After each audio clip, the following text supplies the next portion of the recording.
Picture a morning with nothing on it. No calendar, no commute, no list of things that were supposed to be done yesterday.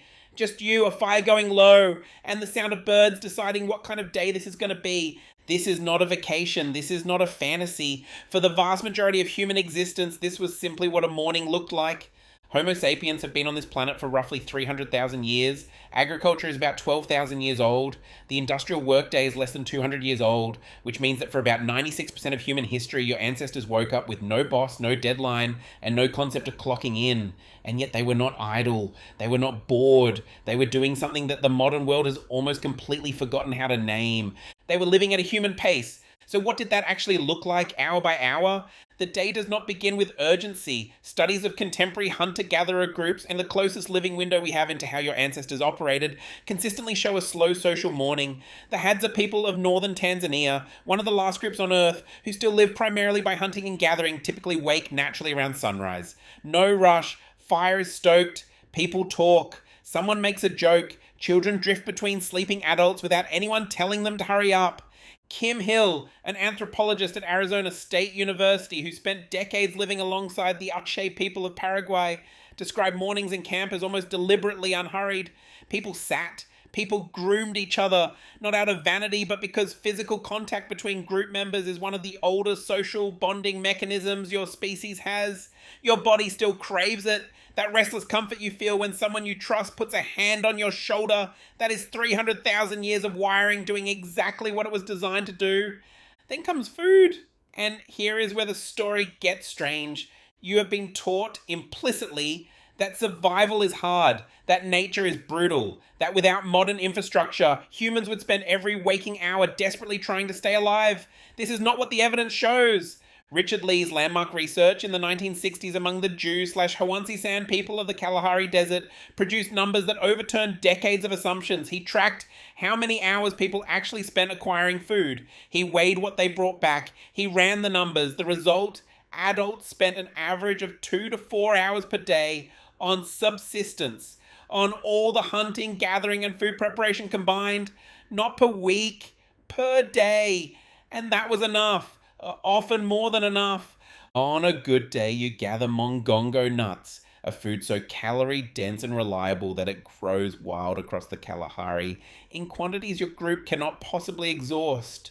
On a harder day, a few men track an antelope for hours across dry scrub, reading hoof prints and broken grass the way you read a map. When they return with meat, every person in the group eats. Not because of charity, because that is the only system that works when the next hunt might fail.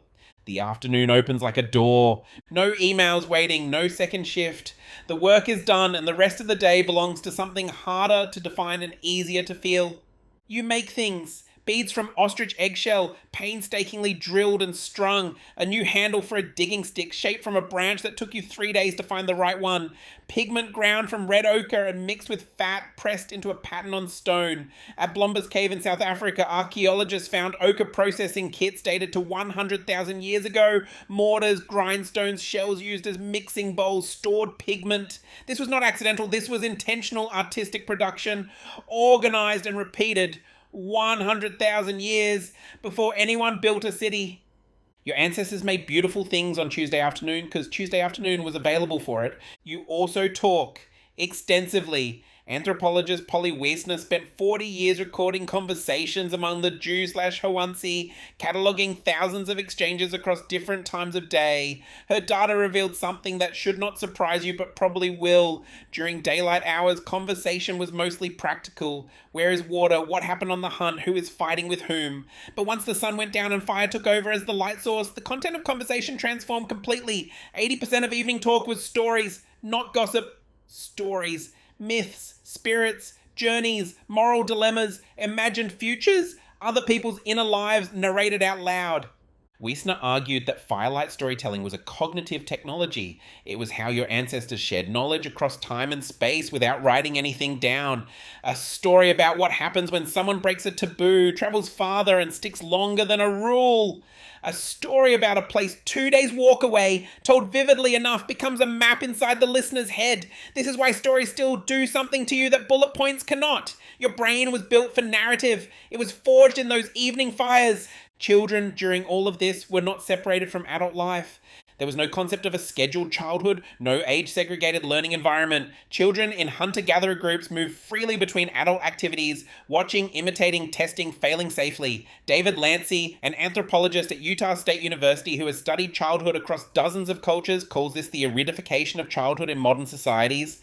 The way we have progressively drained children's days of unstructured contact with the real world and replaced it with managed, supervised, outcome-oriented activity. Hunter-gatherer children learn to track animals, read plants, navigate terrain, manage social conflict, and regulate their own emotions, not through instruction, but through immersion in a world that was endlessly complex and always available.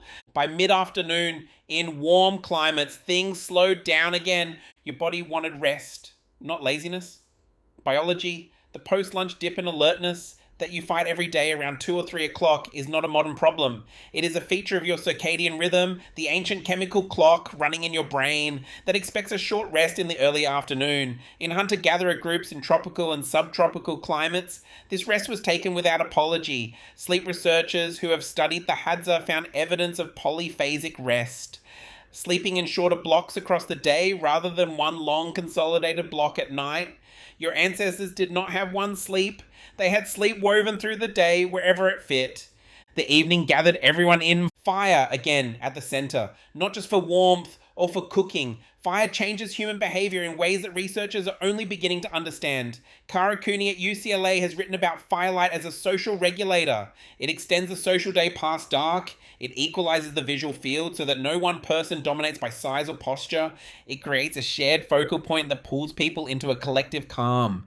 Around a fire, hierarchy flattens. The best storyteller matters more than the strongest hunter. Food moved around the circle. The system your ancestors used was not charity and it was not trade. Anthropologists call it demand sharing. If you have food and a member of your group asks for it, you give. Not all of it, but enough. Hoarding was not merely frowned upon. It was treated as a form of aggression, a statement that you were placing yourself above the group. The most respected people in hunter-gatherer societies were almost always the most generous, not the most powerful. Status came from giving, not from accumulating. Then night fell completely and people slept. Not in isolated rooms, not in silence enforced by walls. Hunter-gatherer sleeping arrangements are communal and fluid. Bodies close together, the sounds of other people breathing and shifting through the night, the fire going low at the edge of the camp.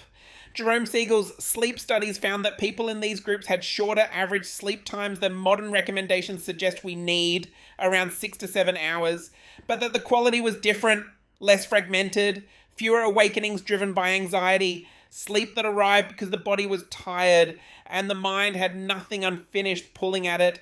Now stop and feel the weight of what all of this means. Your ancestors were not suffering through their days waiting for civilization to rescue them. They were well-nourished, physically capable people with rich social lives, creative practices, sophisticated knowledge systems, and Isha, this is the part that will sit uncomfortably in your chest, significantly more free time than you have. The agricultural revolution did not liberate humanity from drudgery. For most people who lived through it, it created drudgery. Longer working hours, more disease, more hierarchy, more violence over land that could now be owned. The skeletons do not lie. Populations that transitioned from foraging to farming got shorter, sicker, and died younger, at least in the early millennia of that transition. You are the product of a species that spent nearly all of its history doing something very different from what you do now. And the gap between that life and this one is not just historical. It lives in your body. It shows up as the particular relief you feel when a weekend morning has nothing scheduled on it. The way a campfire still pulls your attention like nothing else. The restlessness that arrives after too many hours at a screen. The deep satisfaction of making something with your hands that did not exist before you made it. That is not nostalgia. That is memory encoded in biology. Picture a morning with nothing on it, no calendar, no commute, no list of things already late. For 300,000 years, that was not a luxury your ancestors were waiting to earn. It was just how a day began.